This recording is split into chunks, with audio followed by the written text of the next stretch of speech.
Some people don't consider what it means to be beholden to a nickname, to an idea formulated, often a random rhyming, of how others see you or want you to be seen.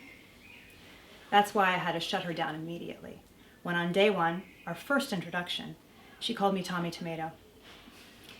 Immediately is a strong word. In the grand scheme of things, it was relatively immediate. We were engaged to be married and 7 months into our relationship, but still. She was repentant. That's the thing about my now wife. She's always very sorry for making anything unpleasant. The fact that she constantly strives to make things unpleasant is the problem. But it's too late to change anything now. We are stuck with each other. It could be worse, though. It could always be worse. I'm actually lucky anyone looked twice at me in some respects. Nowadays, of course, it would be different. It seems all the unattractive men have beautiful and younger wives. I know it's the money, and I don't have as much as those tech uglies, but every now and again I think about it. I could probably have done better. Maybe even a redhead. Thing is, my wife's attractive in a way. A slip of a thing, with a mischievous smile and a slightly crooked front tooth. She calls it her snaggletooth and seems to love that she is one of the few women we know who hasn't had her teeth perfected into bright white chiclets. No, she's 100% real. Or as she says, 100% pain in the ass. Which is true, I suppose. It's not all bad, and I think we get along well enough for old people. Though a few years ago I was talking to my accountant about divorce, after the latest hidden department store charge card was revealed, and he said, "Do you love her?" I replied yes. I guess I had a pang of nostalgia in giving that answer. "Then it's cheaper to keep her," he said. And that was that. I always get a laugh when I retell that story. The shopping, well, I can't tell if it's out of control or not. I have a few friends who say their wives spend them into the poorhouse, but they seem to like the results. My wife isn't like those women. She walks among us as a normal person. She's not decked out to the nines every day, but she does buy in bulk. Everything from sheet sets to bread and butter pickles.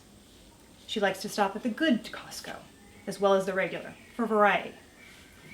As far as fashion is concerned, her weakness is those darn expensive shoes from Italy. And if there's a style she likes, then it's purchased in every color. I can't believe shoes cost as much as she spends.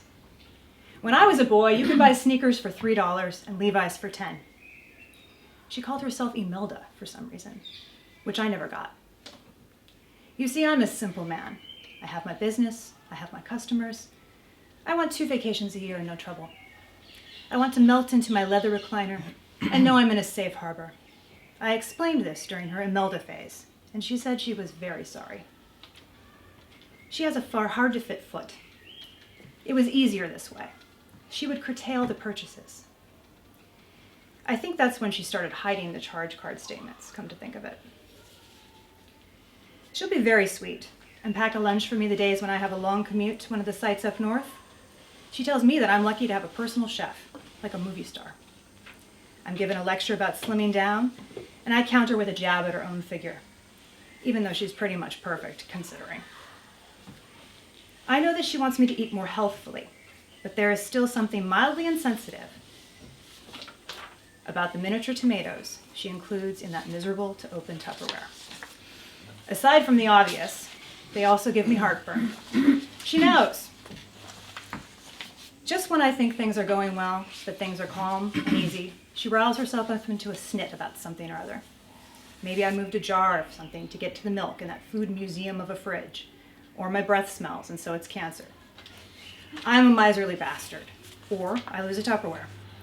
I lose my words, my face will flush, and turn that shade she first mocked decades ago, and she says, holding back a snicker, "Oh, I swore to you I would never call you that again, but boy, are you red as a tomato." And she stops, because she's very sorry.